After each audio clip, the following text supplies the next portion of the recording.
The gray wolf's yellow eyes met hers across the dying campfire, and in that moment, Beatrice Zimmerman understood that she belonged more to the wilderness than to any human settlement she might ever find. She had been only 7 years old when cholera swept through their wagon on the Oregon Trail in 1868, taking her mother first, then her father and baby brother within days of each other. The other families in the wagon train, terrified of contagion, had left her father's wagon behind with orders to catch up once the sickness passed. But it never passed, not for her family.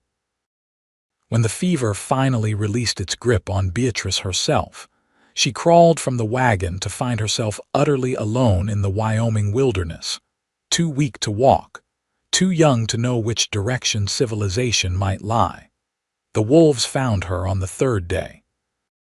She should have been terrified, but hunger and grief had hollowed her out until fear seemed like just another luxury she could not afford. The alpha female, a magnificent gray wolf with silver streaking her muzzle, approached first, sniffing the child who lay curled beside the wagon wheel.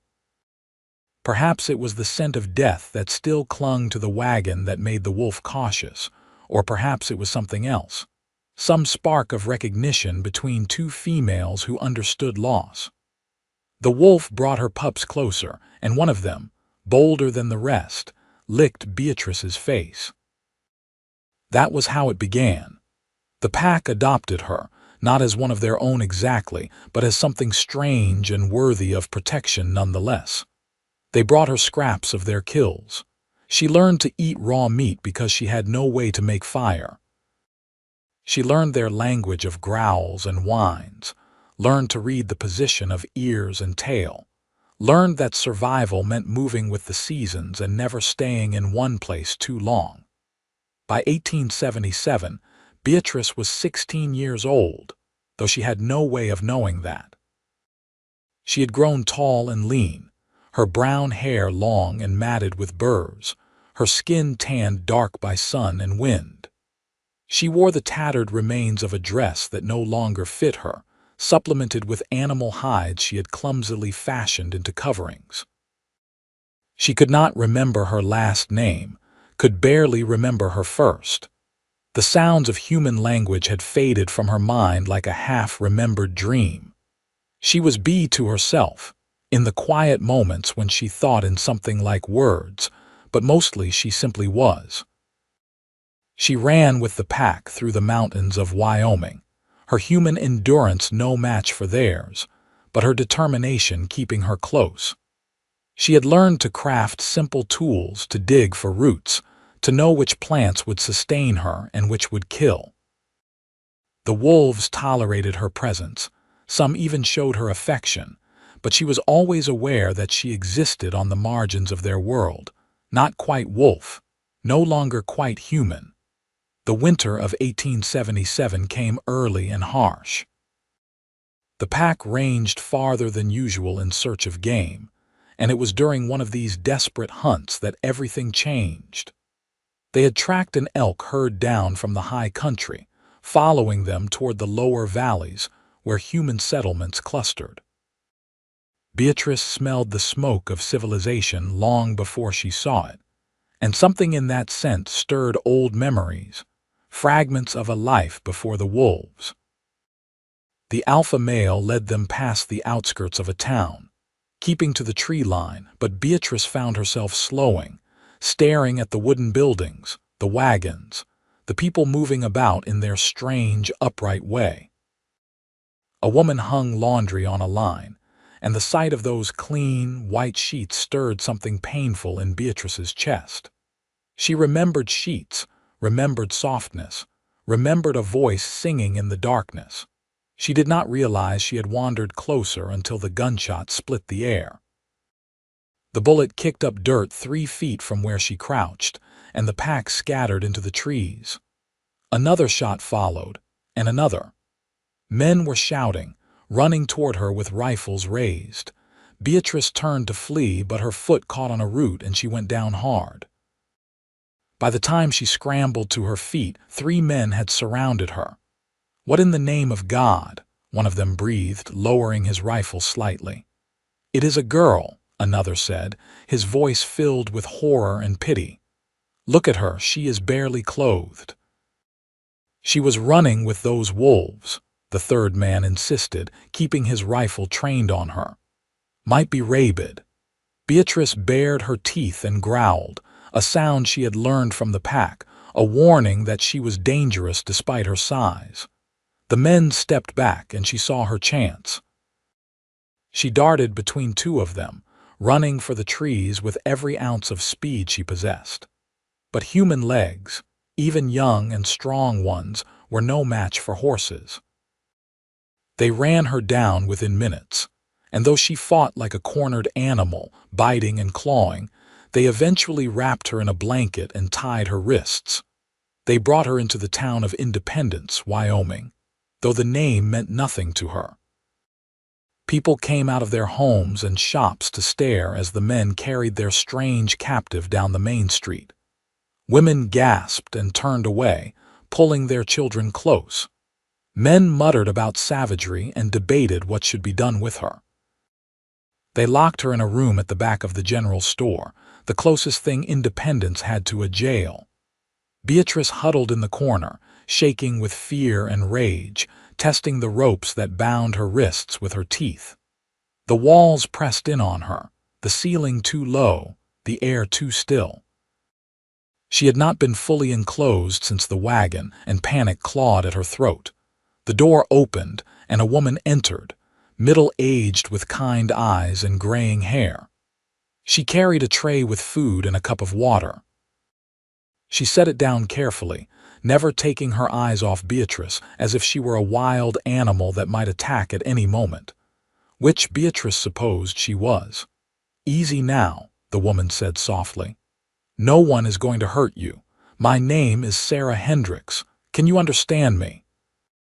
Beatrice stared at her, the words stirring something in her memory but making no sense. The woman tried again, speaking slowly, but Beatrice only growled in response. Sarah sighed and left the food, backing out of the room carefully.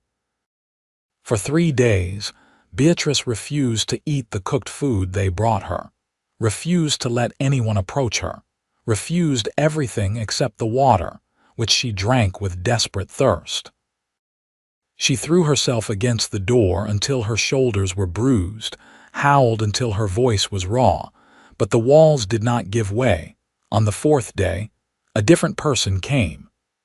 Beatrice sensed him before she saw him, catching his scent through the crack under the door. Leather, horse, and something else, something that did not carry the sharp edge of fear that everyone else had brought into her prison. When the door opened, she saw a man in his mid-20s, tall and lean, with sandy brown hair and gray eyes that studied her with curiosity rather than horror. "Well," he said quietly, "you are in a bad situation, are you not?" Beatrice watched him warily from her corner, muscles tense to fight or flee, though she had nowhere to flee to. The man sat down on the floor, several feet away from her, and set down a bundle he had been carrying.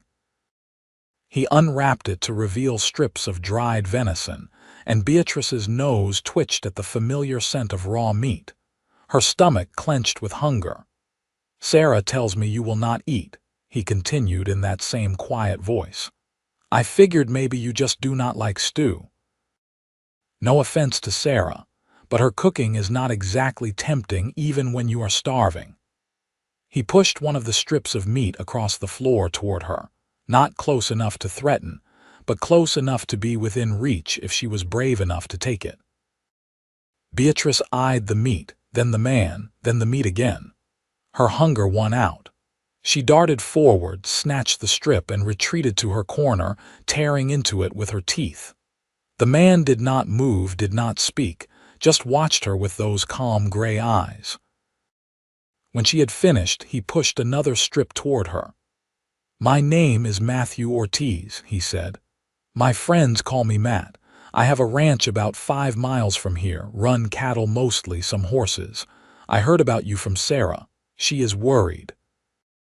"Everyone in town is worried," Actually, though most of them are more worried about what you are than who you are, if that makes sense. Beatrice did not understand his words, but she understood his tone. It was not threatening. She took the second strip of meat, slower this time, not taking her eyes off him. Sarah says you were running with wolves when they found you. That is unusual. Wolves do not usually take to people, and people do not usually survive in the wild alone.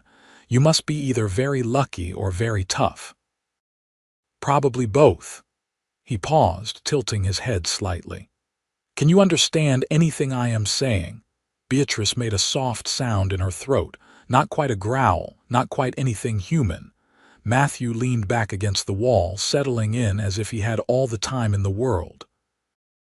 I am going to tell you a story, he said. When I was 12 years old, I got separated from my family during a blizzard. I was lost in the mountains for 2 weeks. I thought I was going to die. I was so cold I could not feel my fingers, so hungry I ate bark off trees, but I survived. And when my father finally found me, I could not remember how to talk for almost a month. The words were all still in my head, but they would not come out. My mouth had forgotten how to make the shapes. He paused, studying her. I wonder if that is what happened to you. I wonder if the words are still in there somewhere, just waiting to be remembered. Beatrice finished the second strip of meat and sat watching him, her fear slowly ebbing into something more like curiosity. This man was different from the others. He did not look at her like she was a monster or a curiosity. He looked at her like she was a person who had survived something terrible. The town council met yesterday, Matthew continued. They want to send you to an asylum in Cheyenne. They think you are insane, that there is no hope of bringing you back to civilization. But Sarah thinks differently, and so do I. Sarah cannot take you in. She has got 6 children of her own and her husband is sick. But I was thinking if you wanted, you could come stay at my ranch. I have got plenty of room and I could use some help with the work. More importantly, I think you need space. These walls, this confinement, it is killing something in you. I can see it. He stood slowly, giving her time to adjust to his movement. I am going to talk to the council today. If they agree, I will come back tomorrow with some clothes for you and a horse. We will get those ropes off your wrists and we will get you out of here. But I need you to trust me just a little bit. Can you do that? Beatrice stared at him, and in his gray eyes, she saw something that reminded her of the alpha wolf who had first found her beside the wagon all those years ago. A kind of calm certainty, a strength that did not need to prove itself through violence. Slowly, hesitantly, she nodded. Matthew's face broke into a smile and it transformed him, made him look younger and more approachable. Good, he said. That is real good. I will be back tomorrow. True to his word, Matthew returned the next day with a simple cotton dress, a pair of boots, and a heavy coat. Sarah Hendricks came with him to help Beatrice change, though Beatrice growled and snapped until Sarah finally just left the clothes on the floor and retreated. It took Beatrice nearly an hour to figure out how to put the dress on correctly. The fabric felt strange against her skin, too confining, too heavy. The boots were worse. She could not understand their purpose and kept trying to kick them off. When Matthew came back, he found her sitting on the floor, wearing the dress backward and holding the boots like weapons. He suppressed a smile. "May I help?" he asked, and when she did not growl, he took that as permission. He showed her, slowly and patiently, how the dress was meant to be worn, turning his back while she struggled into it correctly. He knelt in front of her and held out the boots. "These protect your feet," he explained. "The ground can be rough, especially in winter. Here, let me show you." His hands were gentle as he guided her feet into the boots, careful not to startle her. When he was done, he stood and offered his hand. Beatrice looked at it for a long moment before placing her rough, scarred hand in his. His fingers closed around hers, warm and steady, and he pulled her to her feet. The world tilted slightly in the unfamiliar boots, and she stumbled. Matthew caught her elbow, steadying her. "It takes some getting used to," he said, "but you will adjust. You are good at adjusting." The town council had agreed to let Matthew take responsibility for her, though several members had voiced their doubts. As they walked through town toward where Matthew had tied his horse, Beatrice kept her eyes down, overwhelmed by the sights and sounds and smells of human civilization. Everything was too loud, too bright, too much. She wanted to run, to lose herself in the quiet shadows of the forest, but Matthew's hand on her arm kept her grounded. His horse was a big bay gelding with a white star on its forehead. The animal snorted when it caught Beatrice's scent, its eyes rolling with nervousness. Matthew stroked its neck, murmuring soft words, then turned to Beatrice. "This is Rusty. He is a good horse, gentle, but he is not used to you yet. Let him smell you first before we try to get you on." Beatrice approached cautiously, extending her hand the way she would to a wolf, letting the horse learn her scent. Rusty's nose was soft against her palm, his breath warm. Some of the tension left her shoulders. Animals, at least, she understood. Matthew swung up into the saddle, then reached down for her. "Put your foot in the stirrup and grab my hand. I will pull you up behind me." It took several tries, but eventually Beatrice managed to scramble up behind him. She had never been on a horse before, and the height was terrifying. She grabbed onto Matthew's coat with both hands, pressing herself against his back as Rusty began to walk. "Easy," Matthew said, his voice steady. "I have got you. Just hold on and try to move with the horse's rhythm." The ride to Matthew's ranch took over an hour.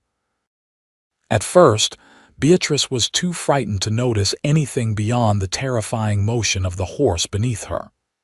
But gradually, as they left the town behind and entered more open country, she began to relax. The wind on her face felt good, familiar. The vast sky above her eased the tight feeling in her chest that the walls had created. Matthew's ranch, when they finally reached it, was modest but well-maintained.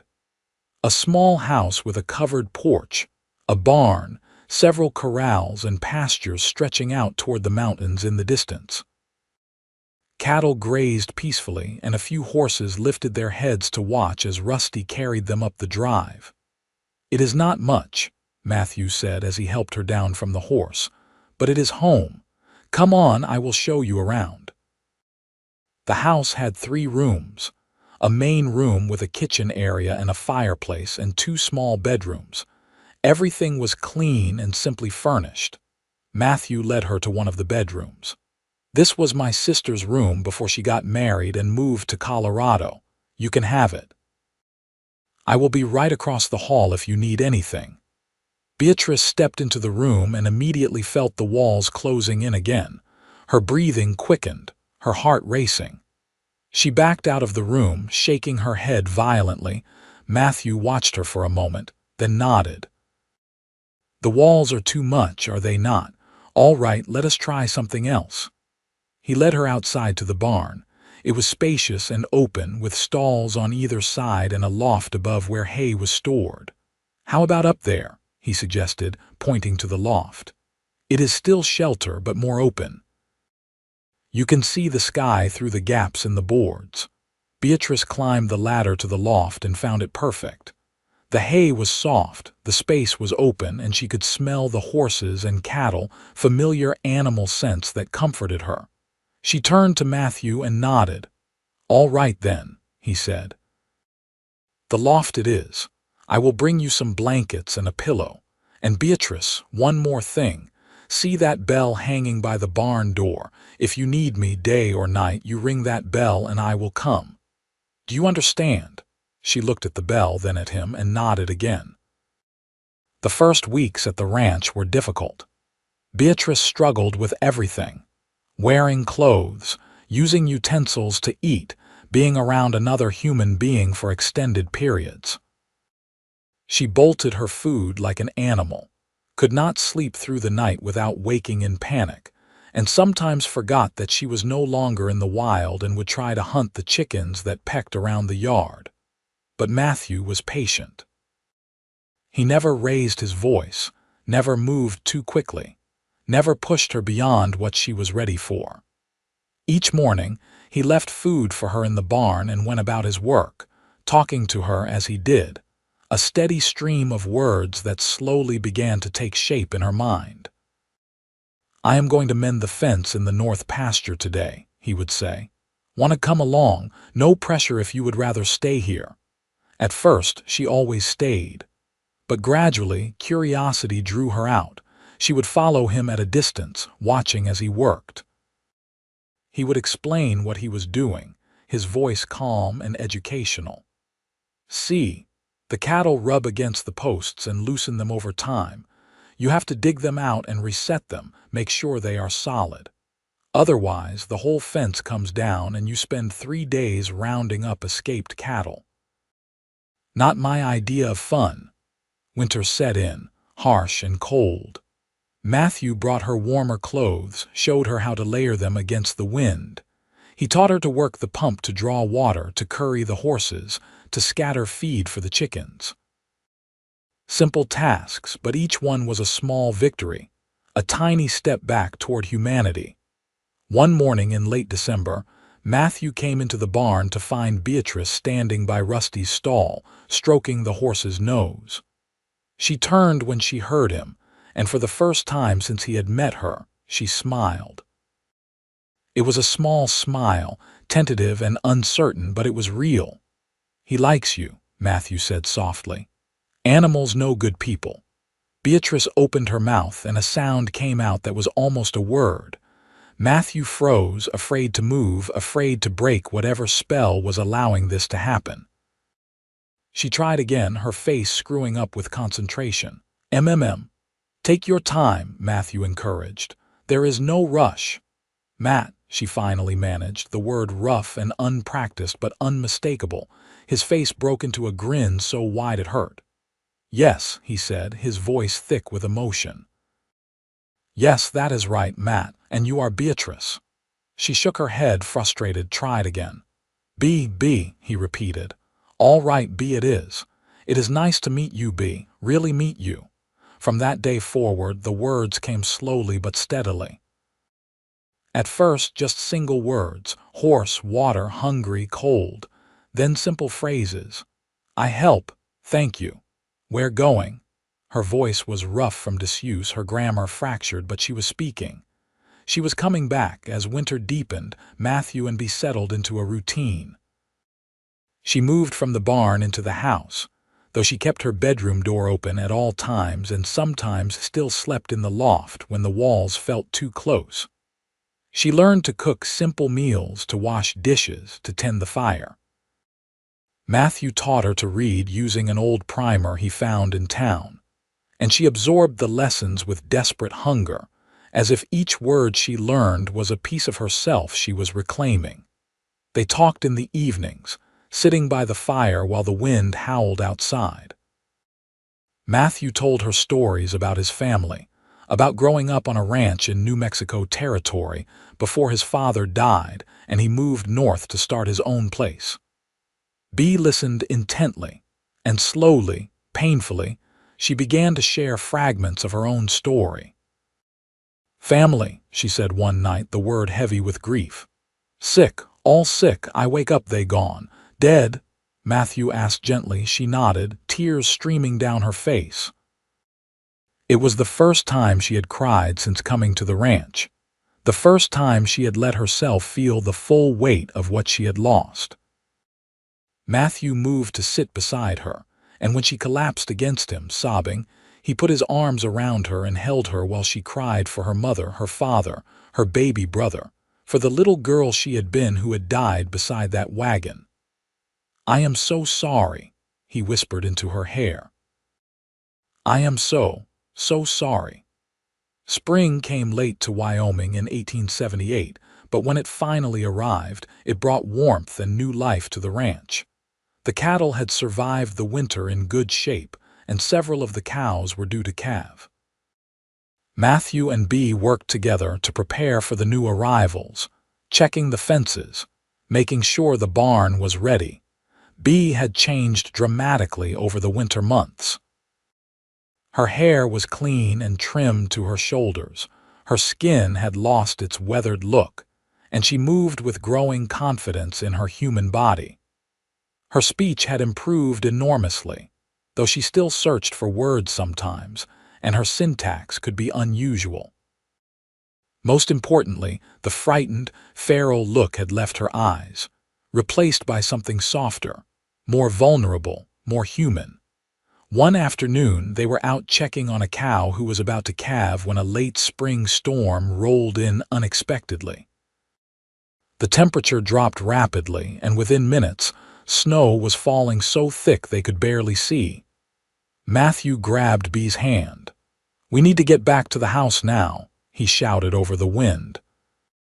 They ran through the snow, Matthew leading, Bee following, but the storm was disorienting, and the wind drove the snow into their faces until they could not see more than a few feet ahead. Bee's old panic began to rise. This was like the blizzard stories Matthew had told, the one where he had nearly died. "Stay close to me," Matthew called back. "Hold onto my coat. Do not let go no matter what." But a sudden gust of wind tore her hand from his coat, and in an instant they were separated. Bee spun around, crying out for him, but the wind snatched her voice away. She was alone in the white chaos, and for a terrible moment, she was 7 years old again, alone beside a wagon, waiting for help that would not come. Then Matthew's hand found hers in the snow, his fingers locking around her wrist. "I have got you," he said, pulling her close. "I will not lose you, I promise." He wrapped his arms around her, and together they struggled forward until they found the barn. Inside, out of the wind, they collapsed in the hay, breathing hard. Bee was shaking, not just from cold but from fear, from the memories the storm had stirred up. "You are safe," Matthew said, rubbing her arms to warm her. "We are both safe." Bee looked up at him, at his face so close to hers, at the concern in his gray eyes.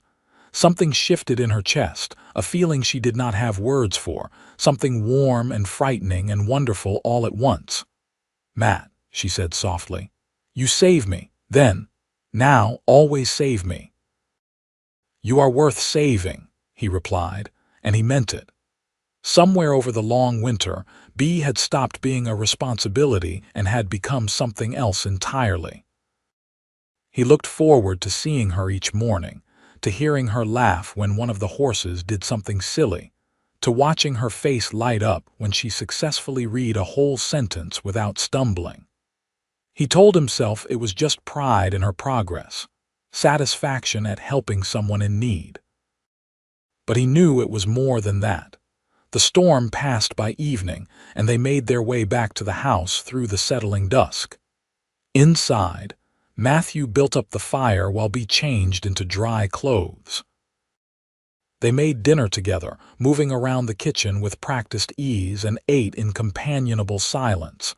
After dinner, Bee asked, "Will you teach me to dance?" Matthew looked up in surprise. "Dance?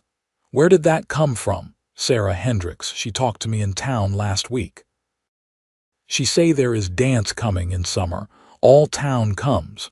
She say I should come, but I do not know how dancing works." Matthew smiled. "Well, I am not the best dancer, but I can teach you the basics." He stood and offered his hand. "May I have this dance, Miss Zimmerman?" Bee took his hand, letting him pull her to her feet. He showed her where to place her hands, one on his shoulder, the other clasped in his. His other hand rested lightly on her waist, and even through the fabric of her dress, she could feel the warmth of it. "Now we will start with a simple waltz," he said. "It is 3 beats. 1, 2, 3. 1, 2, 3, like this." He began to hum a melody and move, guiding her through the steps.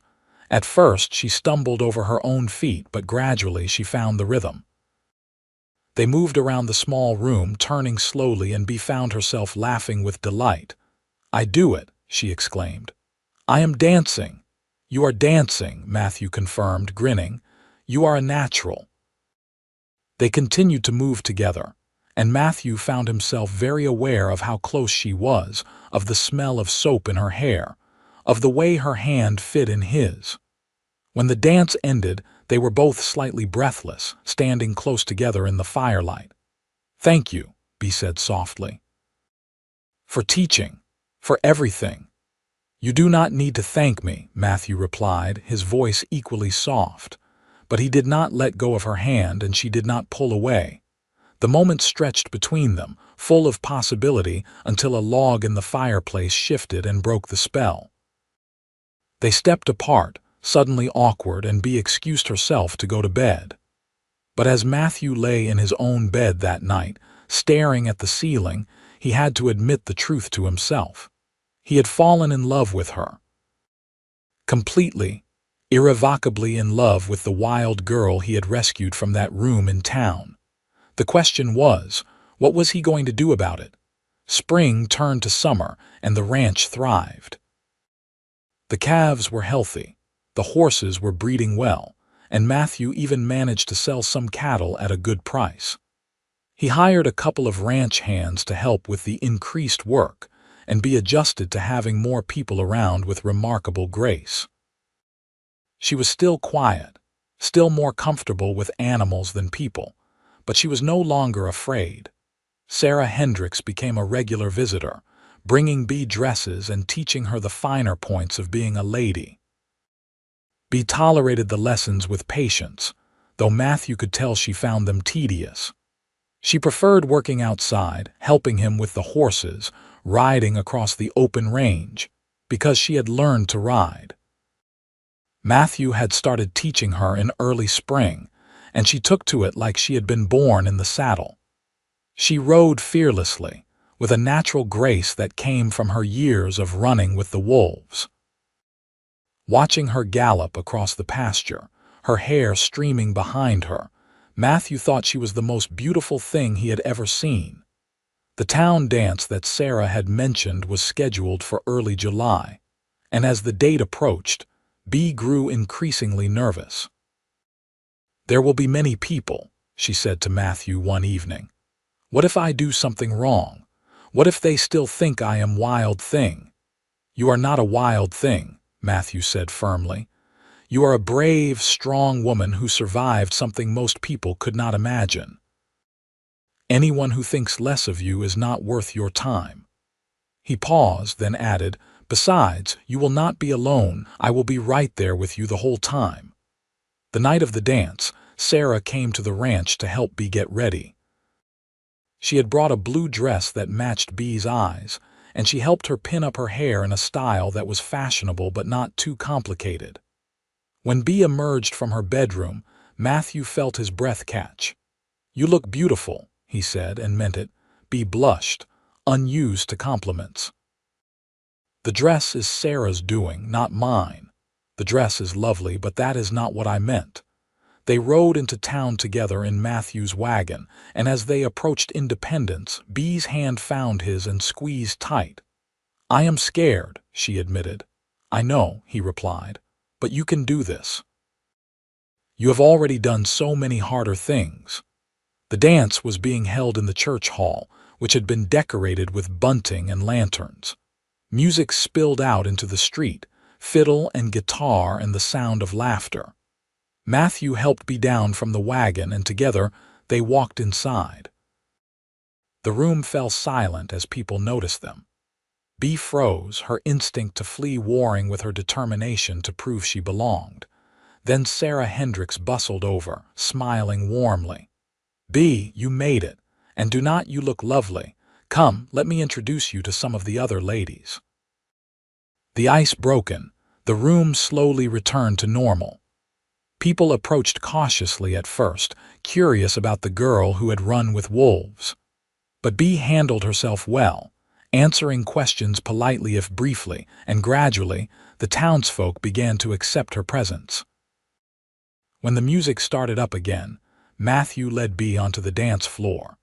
They moved through the waltz he had taught her, and she did not miss a single step. Other couples joined them, and soon the floor was full of swirling skirts and stamping boots. As they danced, Matthew looked down at Bee and knew he could not keep his feelings to himself any longer. She had come so far, had worked so hard to reclaim her humanity. She deserved to know that someone loved her, not despite what she had been through, but because of the strength and courage she had shown in surviving it. "Bee," he said as the music swelled around them, "I need to tell you something." She looked up at him, her blue eyes questioning. "What is it?" "I love you," he said simply. "I have loved you for months now, but I did not know how to tell you. I did not want to frighten you or make you feel obligated because I helped you. But I cannot keep it inside anymore. I love you." Bee stopped dancing, right there in the middle of the floor, staring up at him with wonder in her eyes. "You love me," she whispered, "but I am broken. I am strange. I do not know how to be proper lady." "You are not broken," Matthew said fiercely. "You are the strongest, bravest person I have ever met, and I do not want a proper lady. I want you, just you." Tears filled her eyes. "I love you too," she said, the words coming out in a rush. "I do not know when it happened, maybe when you first came to me in that room. Maybe when you held me while I cried, maybe every day since then. But I love you, Matt, so much it frightens me." "Do not be frightened," he said, cupping her face in his hands. "I will never hurt you. I will spend the rest of my life making sure you feel safe and loved. I promise you that." He kissed her then, right there in front of the entire town, and she kissed him back with all the pent-up emotion of the past year. When they finally broke apart, the room erupted in applause and cheers. Sarah Hendricks was dabbing at her eyes with a handkerchief, and even some of the men who had initially wanted to send Bee to an asylum were smiling.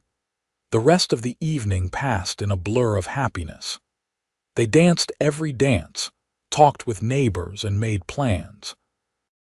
As they rode home under a sky full of stars, Bee leaned against Matthew's shoulder and sighed contentedly.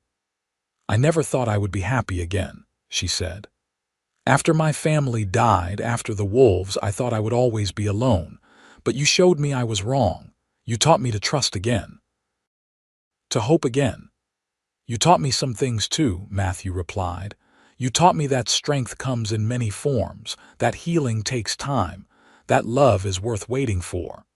They were married a month later in the same church hall where they had danced.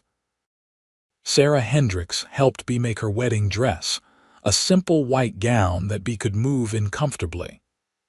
The whole town turned out for the wedding, curious to see the wild girl become a bride. Bee walked down the aisle without anyone to give her away, her chin held high, her eyes only for Matthew waiting at the altar. When the preacher asked if she took this man to be her husband, she said, "I do," in a clear, strong voice that carried to the back of the room. Their wedding night was tender and patient, Matthew careful not to push too hard, Bee discovering that physical intimacy could be gentle and good. They lay together afterwards, wrapped in each other's arms, and talked about their future. "I want children," Bee said. "Someday, when I am ready. I want to be mother, to give them the love my mother gave me before she died." "We will have as many children as you want," Matthew promised, "and they will have the best mother in the world." Life on the ranch settled into a comfortable rhythm. Bee proved to be an excellent rancher, with an intuitive understanding of animals that served them well. The ranch prospered under their joint management, and Matthew's respect for his wife grew daily. She was his partner in every sense of the word. A year after their marriage, Bee discovered she was pregnant. The news filled her with equal parts joy and terror. She had no memory of how her own mother had prepared for a baby, no female relatives to guide her. But Sarah Hendricks stepped into that role, visiting regularly to teach Bee what she needed to know. The pregnancy was difficult. Bee's years of near starvation in the wild had taken a toll on her body. And there were complications.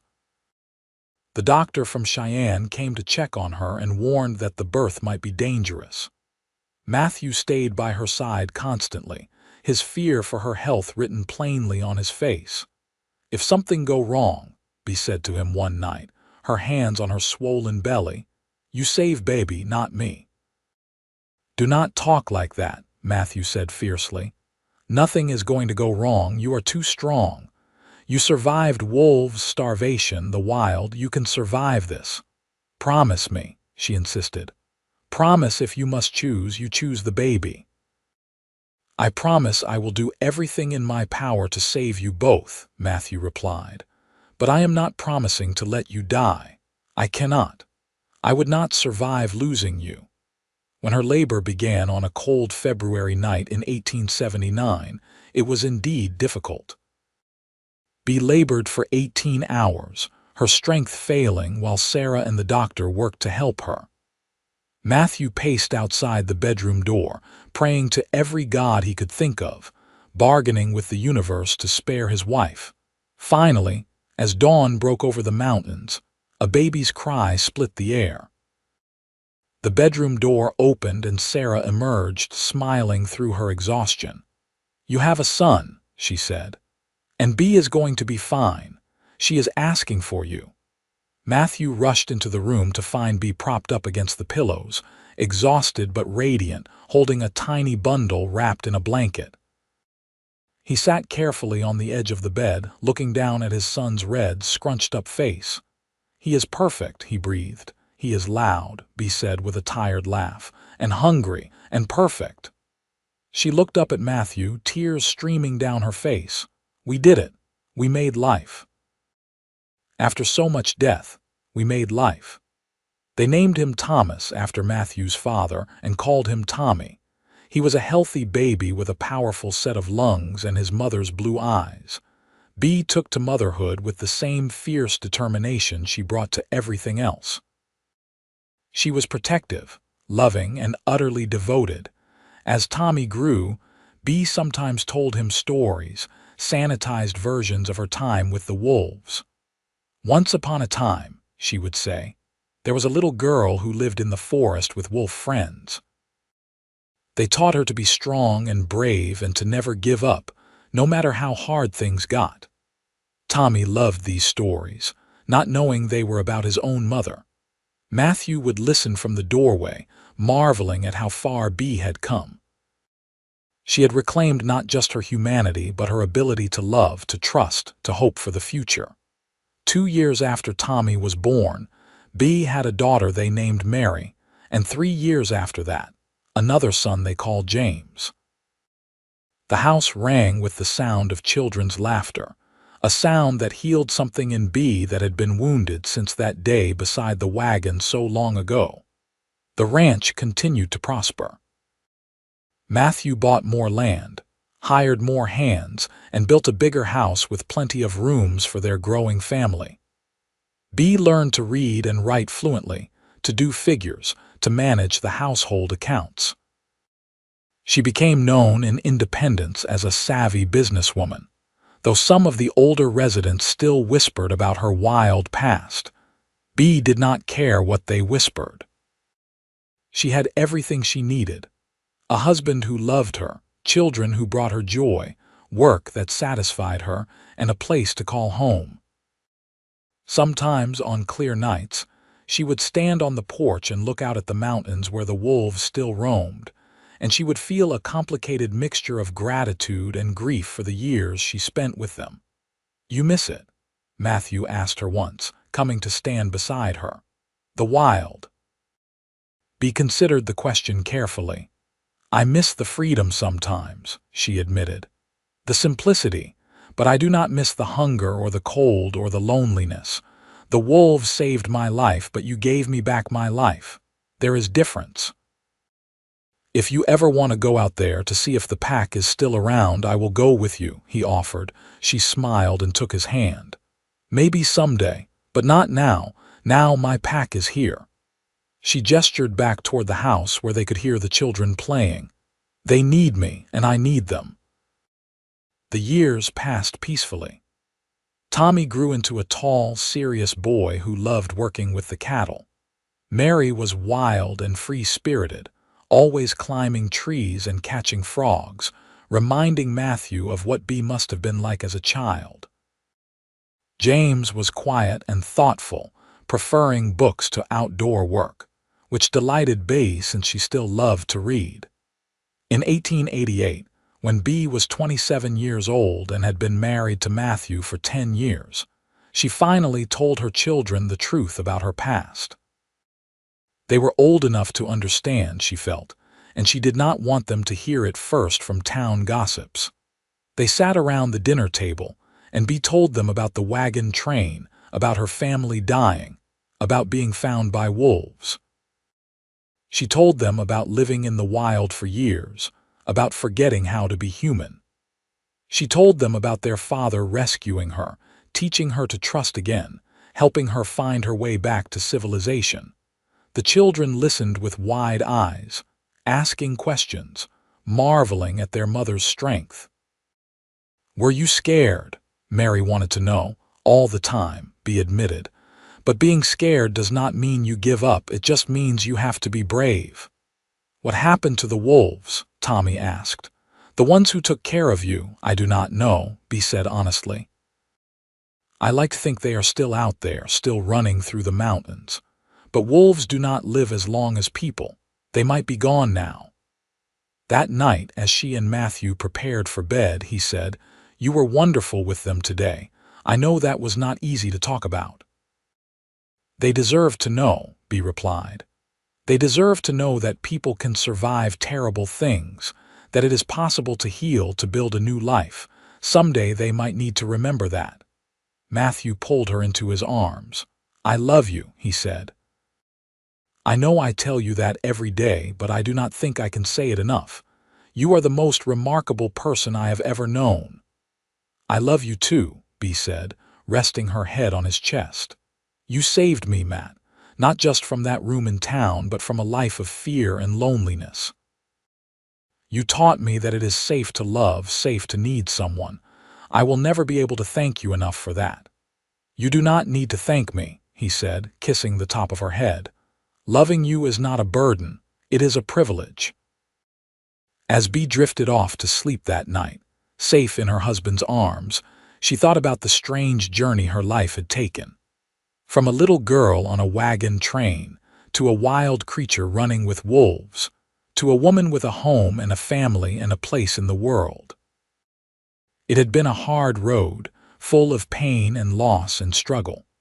But it had also been a road full of unexpected grace, of second chances, of love found in the most unlikely places.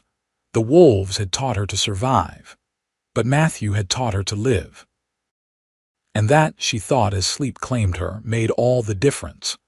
The years continued to roll by, marked by the rhythms of ranch life: spring calving, summer roundups, fall sales, winter preparation.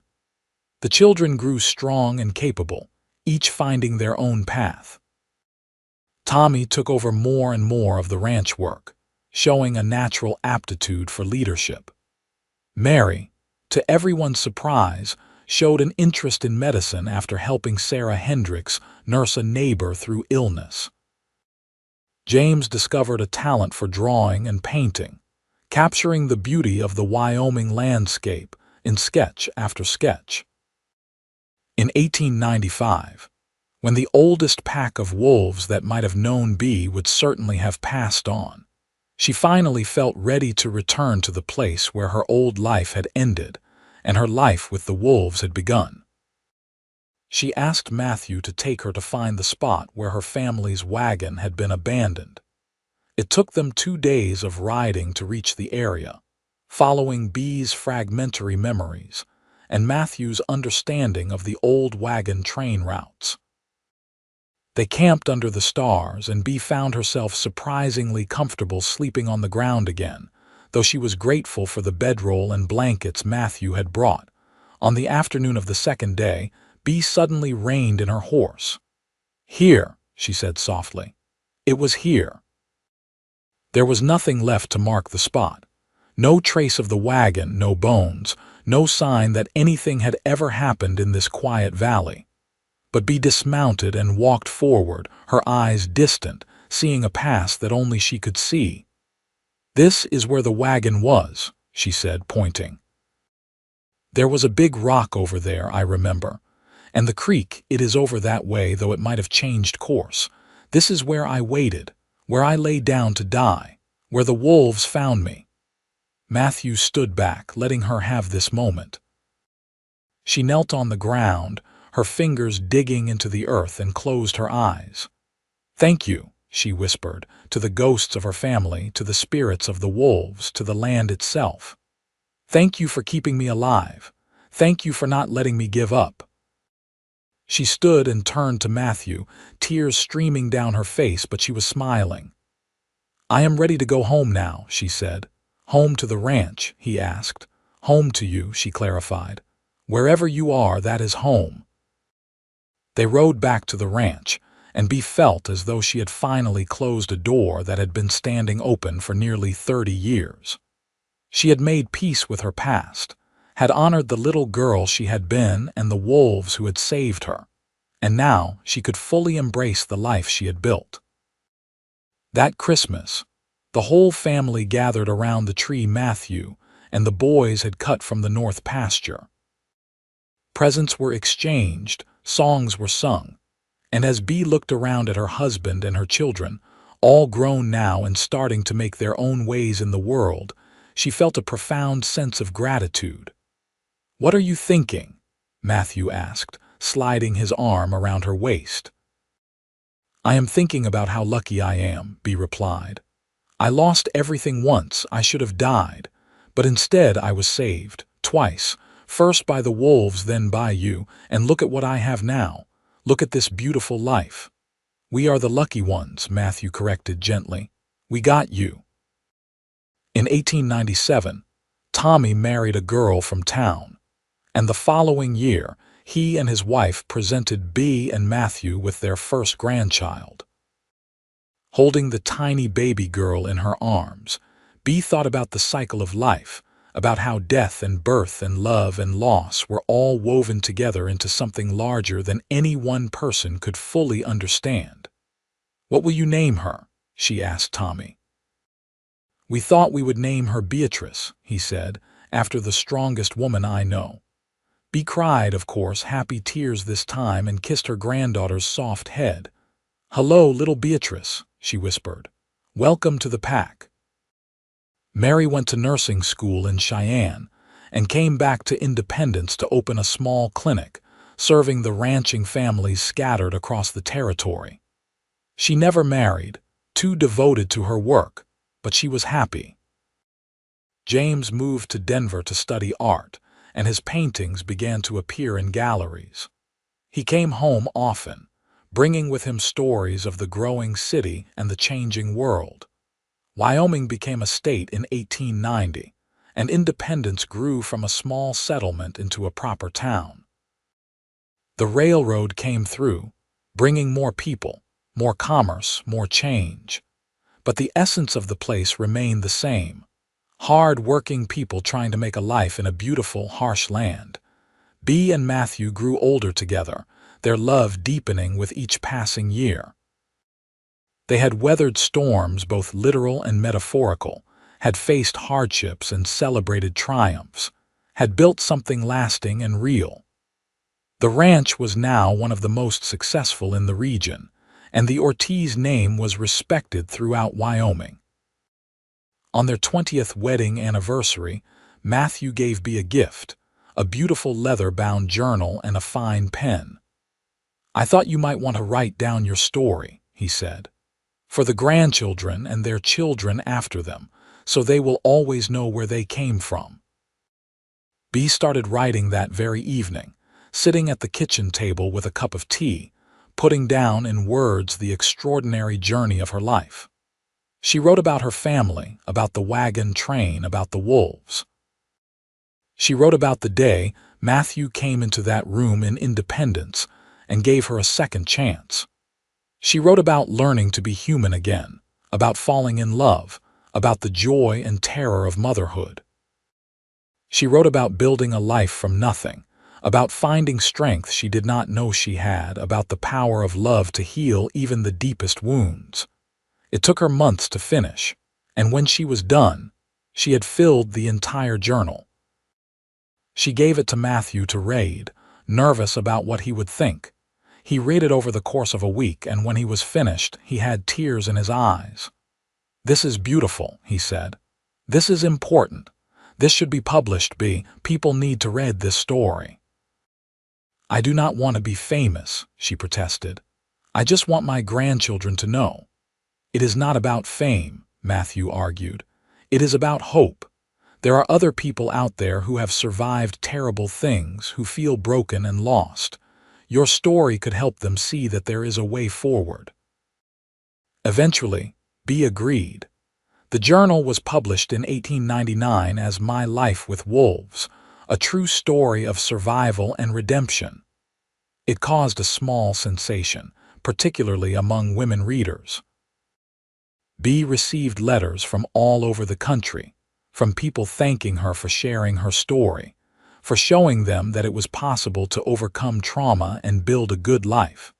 She answered every letter personally, and several of those correspondences turned into lasting friendships. B discovered that she had a gift for encouraging others, for helping people see their own strength.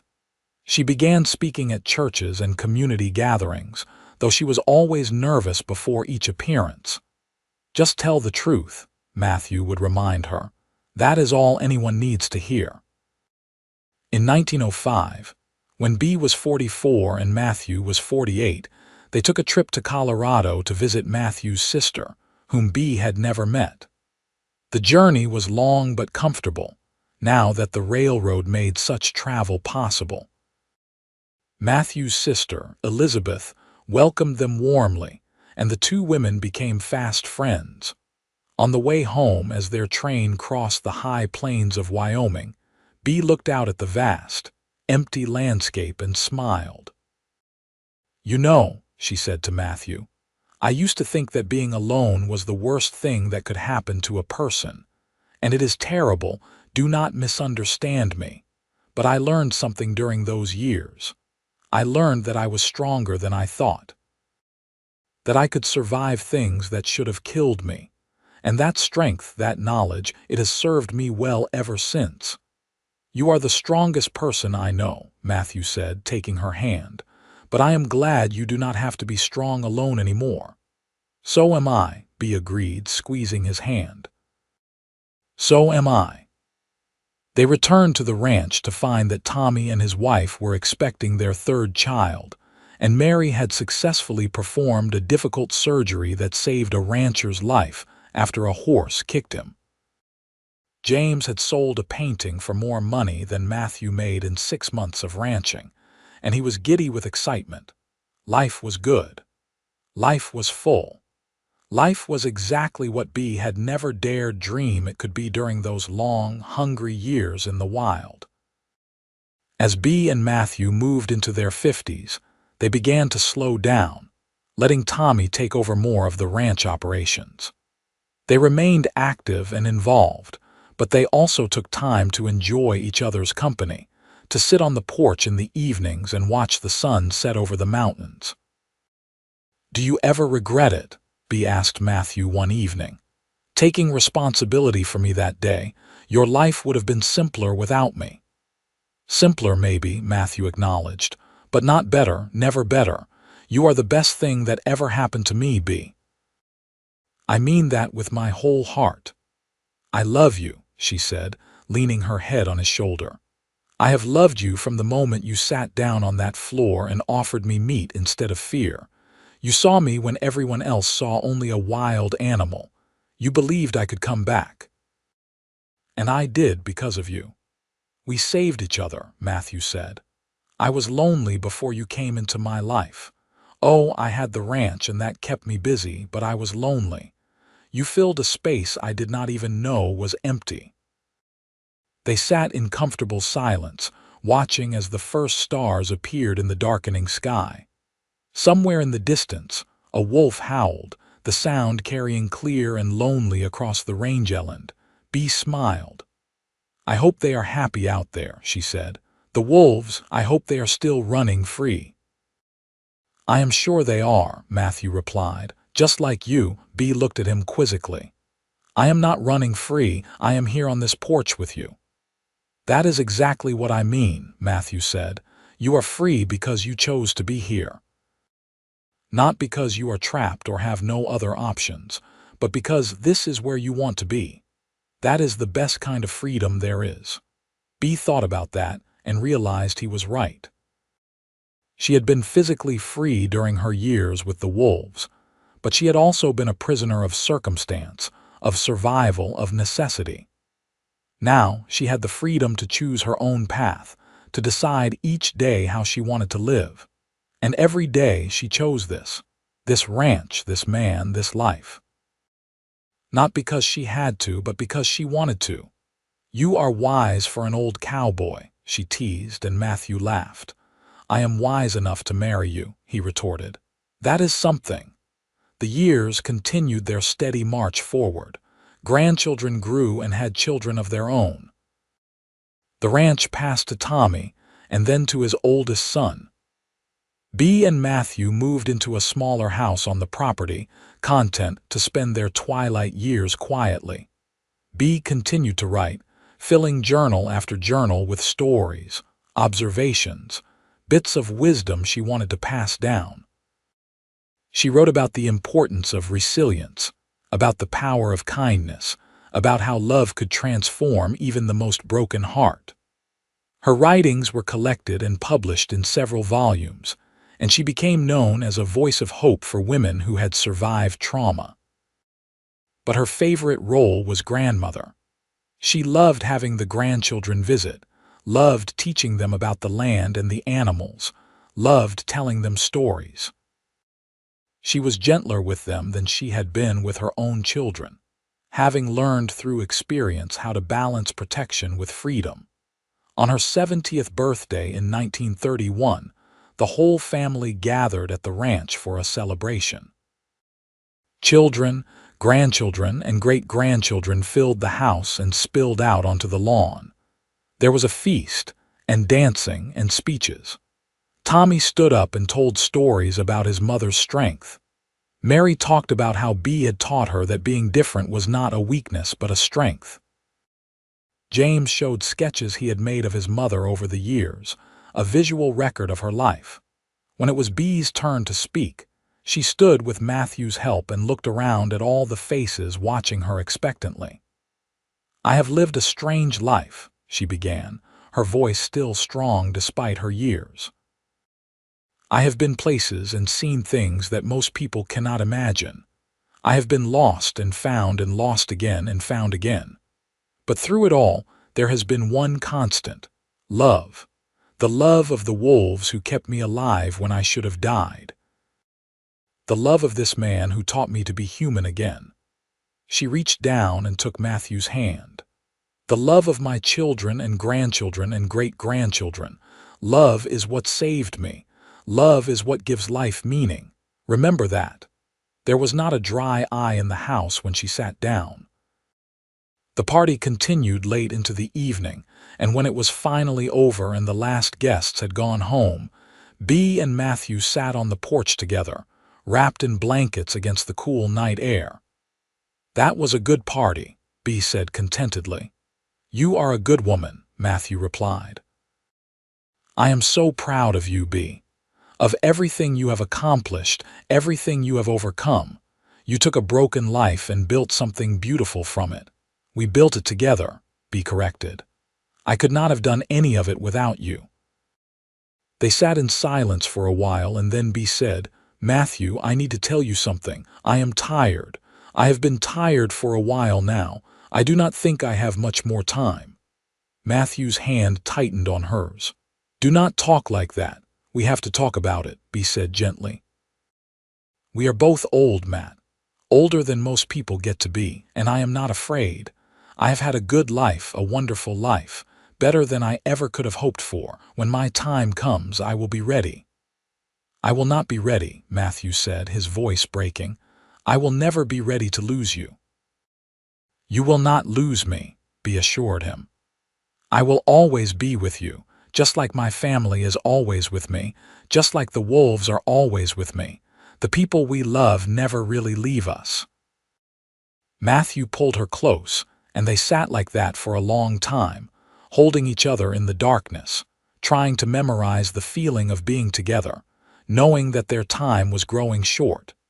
Bee lived another 3 years, and they were good years. She moved slowly, tired more easily, but her mind remained sharp and her spirit undiminished.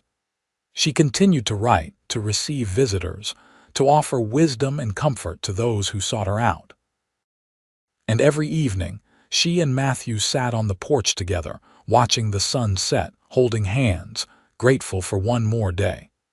On a cool October evening in 1934, Bee laid her head on Matthew's shoulder and closed her eyes. "I love you," she whispered. "Thank you for everything. Thank you for saving me. Thank you for loving me. Thank you for this beautiful life." "I love you too," Matthew said, tears streaming down his face. "Always and forever." Bee took one more breath, smiled, and was gone. Matthew sat there with her for a long time, unable to let go, unable to accept that she was really gone. Finally, Tommy came and gently helped his father lay Bee down, helped him stand on legs that felt like water, held him while he wept for the woman who had been his whole world for more than 50 years. They buried Bee on a hill overlooking the ranch, with a view of the mountains where the wolves still ran. Her headstone was simple: Beatrice Zimmerman Ortiz, 1861–1934. She ran with wolves and loved with her whole heart. Matthew lived for another year, but everyone who knew him said that part of him had died with Bee. He spent his days sitting on the porch, staring out at the mountains, waiting. On a clear November morning in 1935, Tommy found him there, a smile on his face, finally reunited with the woman he loved. They buried him next to Bee, and his headstone read, Matthew Ortiz, 1857–1935. He taught her to trust and loved her until the end. The ranch stayed in the family for generations, and Bee's story was passed down with pride. Her journals were preserved and eventually donated to the Wyoming State Museum, where they became important historical documents, valuable for their insight into frontier life and the psychology of survival. But more than that, Bee's story became a legend, a tale of resilience and redemption that inspired countless people. It was the story of a little girl who lost everything, survived the impossible, and found her way back to humanity through the power of love and the patience of a cowboy who saw past her wildness to the woman she could become. It was a story of trust rebuilt, of hearts mended, of love that conquered fear and isolation and despair. It was a reminder that no one is ever too broken to heal, too lost to be found, too wild to be tamed by kindness. And every now and then, when the moon is full and the night is quiet, people say you can hear wolves howling in the mountains above the old Ortiz Ranch. Some say it is just the wind, or coyotes, or imagination. But others, those who know the story, those who believe in the power of love to echo through time, say it is Bee and Matthew running together through the wild places, free at last, together forever.